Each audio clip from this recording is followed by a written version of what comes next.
Teman-teman sekalian, kalau seorang yang munafik seperti Al-Julas, yang jelas-jelas mengaku Islam, dan di dalam Islam, Nabi SAW tidak pernah membunuh munafik kecuali dia melakukan satu pelanggaran yang jelas dalam Islam harus terhalalkan darahnya.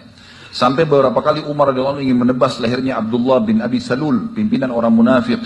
Dan beberapa munafik yang lain sambil berkata, "Ya Rasulullah, izinkan saya menebas lehernya." Kata Nabi SAW, "Jangan hai Umar, karena bisa saja jangan sampai orang-orang berbicara Muhammad membunuh para sahabatnya. Karena mereka masih mengaku muslim. Tetapi ada orang-orang munafik. Dan akan kita jelaskan poin itu. Di tengah-tengah kaum muslimin. Kalau orang yang mengaku syahadat saja, sudah jelas-jelas mereka melakukan perbuatan seperti ini. Kita harus berlepas diri dari perbuatannya. Bagaimana dengan orang kafir? Sebagaimana kita sudah tahu sekarang, perilaku Ahok dan orang-orang yang semisalnya yang mengolok-olok ayat Al-Quran, ini orang yang mengaku dengan syahadat saja sudah jelas-jelas harus kita berlepas diri padanya. Bagaimana dengan orang ini? Baik, banyak orang-orang subhanallah selalu saja orang-orang yang mendekati orang kafir, dan kita tidak boleh ragu dengan kekafiran orang-orang kafir. Dan yang kita benci adalah kekafirannya, bukan fisiknya Karena kita disuruh memang memerangi kekafiran itu. Sampai mereka meninggalkan kekafiran itu. Kata Nabi SAW, "Umirtu an uqatilan nas hatta yashhadu an la ilaha illallah wa anna Muhammad Rasulullah." Saya diperintahkan untuk memerangi manusia sampai mereka mengucapkan dua kalimat syahadat. La ilaha illallah Muhammad Rasulullah. Kalau mereka meninggalkan kekufurannya dan mengucapkan syahadat, maka mereka berarti saudara kita. Gitu kan? Jadi bukan fisiknya, tapi kekufurannya yang sedang diperangi. Makanya kita mendakwahi mereka, dan pada saat mereka membentuk pasukan atau melakukan perbuatan yang bahkan akhirnya menghina Allah dan Rasulnya, maka ada peperangan tentunya, gitu kan? Tidak bisa dibiarkan masalah ini. Ada banyak orang-orang subhanallah di sekitar orang-orang kafir ini yang sudah melakukan perbuatan salah. Saya sebutkan melakukan perbuatan salah. Yang di sekitarnya selalu orang munafik. Subhanallah. Dan ayat Al-Quran akan saya bacakan teman-teman, bukan satu dua ayat. Ada belasan bahkan puluhan ayat Al-Quran yang menyebutkan dari zaman baginda Nabi SAW dan sampai hari kiamat nanti akan terjadi hal yang sama. Kalau orang-orang munafik ini selalu ada di sekitarnya, membelahnya. Di antara perkataan dikatakan, itu kan cuma kata-kata. Hanya diucapkan kata-kata. Teman-teman sekalian, wallahi, demi Allah, dengan satu kata pun kita bisa masuk surga dan bisa dengan satu kata kita masuk neraka. Bukankah seseorang kalau ucapkan syahadat dengan kata-kata semenit kemudian dia mati masuk surga? Bukankah seseorang kalau mengatakan saya murtad, na'udzubillah dari Islam, satu kata lalu dia mati, dia masuk neraka? Gak bisa orang olok-olok kata-kata itu. Jadi bukan hanya sekedar kata-kata, gitu kan? Orang muslim kalau mengolok-olok ayat Al-Quran, wajib dihukum, gitu kan? Karena mengolok-olok ayat Al-Quran. Apalagi kalau orang kafir. Ini gak bisa ada toleransi masalah itu. Lalu subhanallah muncullah orang-orang yang Allah subhanahu wa ta'ala, kalau saya melihat kejadian ini adalah Allah ingin membuktikan, membuka kepada kita kaum muslimin di Indonesia, bagaimana sebenarnya umat Islam untuk bisa bersatu, siapa di antara kalian yang orang-orang munafik, siapa di antara kalian yang benarnya orang-orang kafir, gitu kan. Jelas semuanya gitu kok. Dan ingat, kita bukan membenci fisik, sekali lagi saya bilang, tapi kita membenci perilaku-perilaku yang salah, gitu kan. Kenapa harus membawa nama ayat Al-Quran? Kenapa harus membawa nama agama, gitu kan. Kenapa kalau mau jadi menjabat jadi gubernur, menjabat sajalah, gitu kan.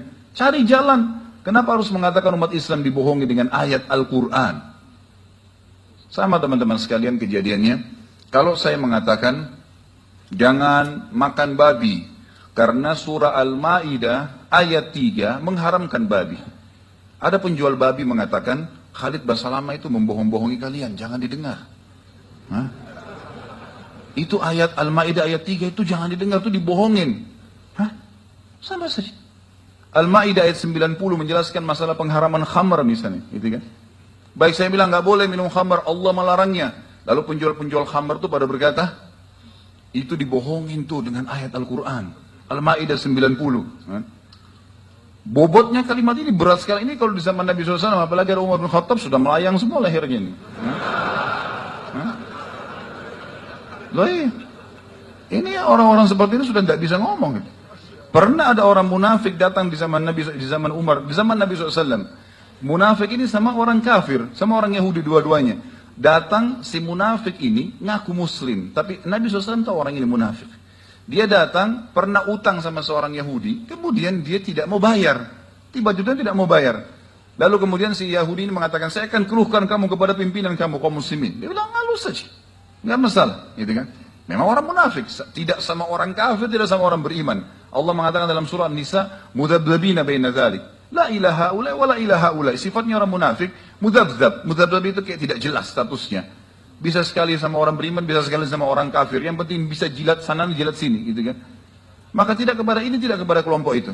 Lalu kemudian kata orang Yahudi, saya akan lapor kepada Muhammad, nabi kalian. Kata orang munafik, silahkan. Toh saya juga tidak yakin dia sebagai nabi. Pergilah. Ya Muhammad, kejadiannya begini. Ini dia ngaku muslim, dia ngambil utang saya tidak bayar. Kata Nabi SAW, bagaimana kau bilang? Tidak ada uangnya. Saya tidak pernah ambil, kata si munafik. Nabi SAW melihat segala macam hujah, argumen, ternyata si Yahudi benar. Kata Nabi SAW, kau harus kembalikan haknya dia. Dia benar, si Yahudi ini. Gitu kan? Orang ini mengatakan, baiklah, saya akan kasih gitu kan. Kemudian keluar dari masjid, ternyata orang munafiknya bilang, enggak, saya enggak mau bayar. Lalu kata Yahudi ini, siapa yang kau percaya setelah Muhammad? Enggak ada. Mungkin ada temannya, Abu Bakar. Pergi ke Abu Bakar. Ya Abu Bakar, begini kejadiannya. Abu Bakar melihat argumennya, semua Abu Bakar mengatakan, baiklah, kalau gitu hukumnya seperti ini. Persis seperti hukum Nabi SAW. Keluar, dia mengatakan, Yahudi ini, orang munafik ini bilang, baiklah, saya akan bayar. Keluar dari rumah Abu Bakar, dia bilang, saya enggak mau bayar. Loh. Dan berkata lagi, ya, pada saat itu si Yahudi, siapa yang kau percaya lagi? Dia bilang, coba kita ke Umar. Pergi ke rumah Umar. Antum sudah tahu jawabannya rupanya. Begitu masuk di rumahnya Umar, kenapa? Ada masalah begini. Baik, Umar bilang, sama siapa kalian sudah berhukum? Kami sudah pergi ke Muhammad. Kata si Yahudi. Apa hukumnya? Dihukumi saya punya hak. Orang ini ditunjuk dan dia ngaku mau bayar, dia nggak mau bayar. Terus siapa lagi? Abu Bakar. Apa hukum Abu Bakar? Seperti sama. Kata si Yahudi tersebut. Kata Umar, lalu untuk apa kalian ke saya? Kata si Yahudi, ini orang ngakunya mau datang kepada kamu, hai Umar. Kata Umar, baik, berarti mau tunggu hukum dari saya? Dia bilang, iya, baik. Umar bilang, tunggu sebentar. Umar masuk ke dalam, ambil pedang. Keluar, dikejar dua-duanya nih. Ada yang sempat ditebas pedang. Umar sambil kejar dari rumahnya sampai di jalan. Orang pada lihat, kenapa Umar ngejar orang dua orang? Mau dibunuh, gitu kan. Sudah sempat berdarah, mereka lari. Gitu. Kata Umar, apakah kalian mendatangi Muhammad, Nabi Muhammad SAW? Sudah dikasih hukum.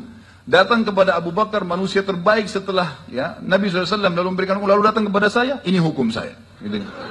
Ini pedang bagiannya. Gitu. Tapi subhanallah, Islam bukan datang untuk menebas leher orang. Gitu kan. Bukan itu tujuannya. Hanya saja teman-teman sekalian, kita ini karena terlalu menganggap remeh, mungkin selama ini Al-Quran dianggap ayat Al-Quran, atau kata-kata saja, atau seperti itulah, akhirnya sampai subhanallah dianggap remeh, gitu kan. Ini orang hanya sekedar mengejar jabatannya. Ya sudah, kemudian dia mengatakan umat Islam dibohongi dengan Al-Ma'idah 51. Ini kebohongan yang luar biasa ini. Kebodohan, dia mengolok-olok ayat Al-Quran. Dia menganggap ayat Al-Quran itu berarti bisa dipakai untuk bohongin orang. Padahal memang bunyinya jelas mengkafirkan, gitu kan. Nanti akan saya bacakan banyak ayat berhubungan dengan masalah ini. Dia menganggap orang-orang yang menggunakan ayat itu untuk menjelaskan kalau tidak bisa pilih pemimpin muslim adalah orang-orang yang membohongi kaum muslimin. Berarti ulama yang membahasnya juga dianggap bodoh. Luar biasa ini. Sudah ayat Al-Quran diolok-olok, Allah dan Rasulullah. Ingat ya, hukum dalam Islam, kalau ada orang mengolok-olok ayat Al-Quran ditebas, emang hukumnya dipenggal lehernya, gitu kan. Kisos itu. Itu dalam Islam. Dan kalau seseorang ketahuan, teman-teman sekalian, hukum kisos terjadi. Kalau ketahuan seseorang itu melakukan satu perbuatan mungkar, misal penyihir lagi praktek kedapatan kepergok, ya, orang lagi melakukan satu perbuatan berzina kepergok, gitu. Apa saja perbuatan pelanggaran, gitu. Kalau dia melakukan, kemudian kepergok, dia melakukannya, ketahuan, kedapat, kamera, perkataan, apalah, ada buktinya, maka hukumnya walaupun dia taubat dihukum. Gak bisa enggak. Gitu. Ini orang berzina nih, kepergok. Lalu kemudian sementara di penjara proses nunggu dia dirajam atau dihukum. Kemudian dia bertaubat. Apa hukumnya? Walaupun dia taubat teman-teman tetap harus dihukum. Kena kepergok. Lain kalau orang tidak kepergok. Ada penyihir, pernah dia lagi praktek ketangkap. Di tempat prakteknya ada macam-macam, ada buhul, ada segala ketangkap. Maka itu hukumnya harus. Hadits Nabi SAW. Haddus sahiru darbatun bis saif. Hukuman penyihir penggal lehernya. Selesai, ketangkap, kepergok. Tapi kalau dia pernah menyihir, dia pernah berzina, dia pernah melakukan perbuatan-perbuatan salah, pernah, kemudian dia taubat sekarang. Allah tidak bongkar itu ke hadapan umum, halayak, bukan ketahuan, bukan kepergok. Lalu dia taubat, diterima taubatnya kepada Allah SWT. Dan tidak ada dalam Islam pengakuan dosa. Oh ya, saya pernah berzina, saya diapain? Enggak. Islam sama Katolik berbeda, gitu kan? Islam tidak ada pengakuan dosa. Sudah bertobat ya sudah, silahkan tobat dan tidak dihukum lagi dengan perbuatannya yang telah berlalu. Tapi kalau kepergok nggak bisa. Orang ini kepergok mengucapkan kalimat di depan muslimin. Bagaimana caranya? Gitu kan? Sesuatu yang tidak mungkin bisa dengan sudah minta maaf gampang, maaf ya saya tidak bermaksud. Enak benar. Hah? Saya tidak bermaksud bagaimana? Gitu kan? Ini sesuatu yang tidak mungkin. Hukuman tentu kita serahkan kepada pemerintah kita. Dalam arti kata hukuman ini hukum mestinya. Tidak bisa dia mengucapkan maaf selesai, gitu kan? Dia sudah tidak boleh mesti ikut dalam pemilihan, dia sudah tidak boleh dalam jabatannya, apalagi memang di tengah-tengah kaum muslimin. Tidak boleh orang Islam dipimpin oleh orang muslim di daerah kita mayoritas, mustahil. Banyak ayat-ayat Al-Quran berbicara masalah itu.